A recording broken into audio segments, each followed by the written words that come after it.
காஞ்சி மகா சுவாமிகள் அருளிய தெய்வத்தின் குரல் பாகம் 1 பகுதி 90.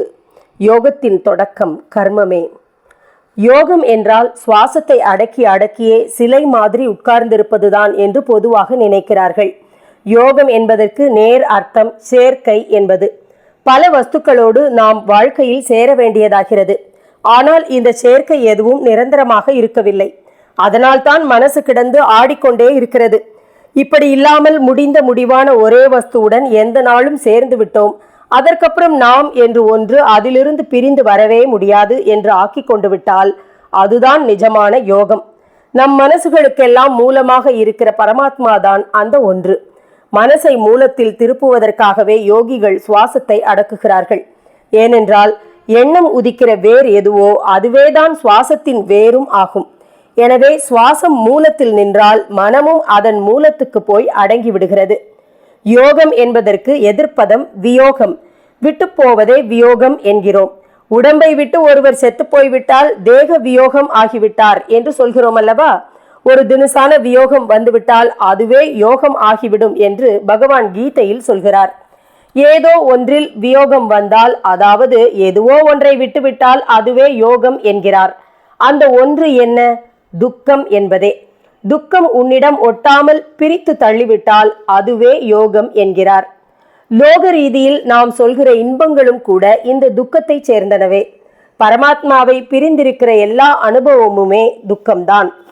சித்தம் ஓடிக்கொண்டே இருப்பதால் தான் இன்ப துன்ப அனுபவங்கள் ஏற்படுகின்றன. சித்தம் சஞ்சலிக்காமல் நிறுத்திவிட்டால் இவை இல்லை. ஒரே முனையை விட்டு அகலாமல் ஏகாகிரம் என்று சொல்வார்கள். இருக்க சித்தத்தை பழக்குவதே சித்த சுத்தி. யோக சித்திக்கு இதுவே உபாயம். பொதுவாக நாம் யோகிகள் என்று சொல்கிறவர்களைப் போல் எல்லோரும் ஆரம்பத்திலேயே சுவாச பந்தம் செய்து கொண்டு உட்காருவதில்லை. ஏதாவது ஒரு நல்ல விஷயத்திலே நாம் பூரணமாக ஈடுபட பழகினால் அப்போது சித்தம் கூடிய மட்டும் அழுக்குப்படாமல் இருக்கும். சித்தத்தை நேராக அடக்க முயன்றால் அது திமிரிக்கொண்டு நாலா திசையும் பாயத்தான் செய்யும். எனவே சித்தத்தில் கவனம் வைக்காமல் ஏதாவது ஒரு நல்ல காரியத்தில் ஈடுபட்டு விட்டால் அப்போது சித்தத்துக்கு சஞ்சலிக்க இடம் குறைந்து போகும். பழைய நாளில் அரிகண்டம் என்று போட்டுக் கொள்வார்கள். படுக்காமலே நியமமாக இருக்க வேண்டும் என்பதற்காக கழுத்திலே பெரிய கம்பி வளையம் போட்டுக்கொள்வார்கள். அதற்கு அரிகண்டம் என்று பெயர். ஒருத்தர் இதை போட்டுக்கொண்ட பின் இஷ்டப்பட்டால் கூட படுக்க முடியாது. அந்த மாதிரி நம் சித்தத்தை அந்த பக்கம் இந்த பக்கம் போகாதபடி செய்வதற்கு அரிகண்டம் மாதிரி சத்காரியங்களில் பூரணமாக தலையை கொடுக்க வேண்டும்.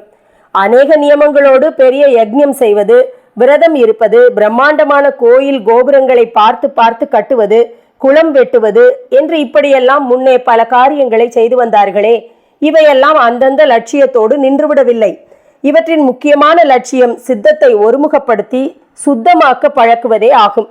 இந்த சத்காரியங்களின் நடுவிலும் அநேக கஷ்டம், அநேக அவமானம் எல்லாம் வரத்தான் செய்யும். ஆனாலும் காரியத்தை முடித்தாக வேண்டும் என்பதால் அவற்றையெல்லாம் ஒதுக்கி தள்ளிவிட்டு மேலே மேலே எடுத்துக்கொண்ட வேலையில் போய்கொண்டே இருப்பார்கள். இதுவே சித்த சுத்திக்கு நல்ல உபாயமாகும். அப்புறம் சுவாச பந்தம், தியானம் எல்லாம் வைத்துக் கொள்ளலாம். முடிவிலே ஒரு கழக்கோடி எப்படி எந்த அழுக்கிலும் பட்டுக்கொள்ளாமல் கிருகிரு என்று உருளுகிறதோ, அந்த கழக்கோடி மேல் நாம் கொஞ்சம் விபூதியை பூசினால் அதை கூட உதிர்த்து விட்டு ஓடும். அப்படி எந்த இன்ப துன்பத்திலும் ஒட்டாமல் பரமாத்மாவை நோக்கி ஓடி அவரை சேர்ந்து விடுவோம். இந்த சேர்க்கைதான் யோகம் என்பது. அதுதான் நம் மூலமான நிலை. அதுவேதான் முடிவான நிலையும். நடுவாந்திரத்தில் நாம் எப்படியோ மாறி போயிருக்கிறோம். அதனால் அந்த நிலை இப்போது நமக்கு புரியவில்லை. நமக்கு புரிகிற இடத்திலிருந்து அந்த நிலைக்கு போக வேண்டுமானால் கர்மத்திலேயே ஆரம்பிக்க வேண்டும்.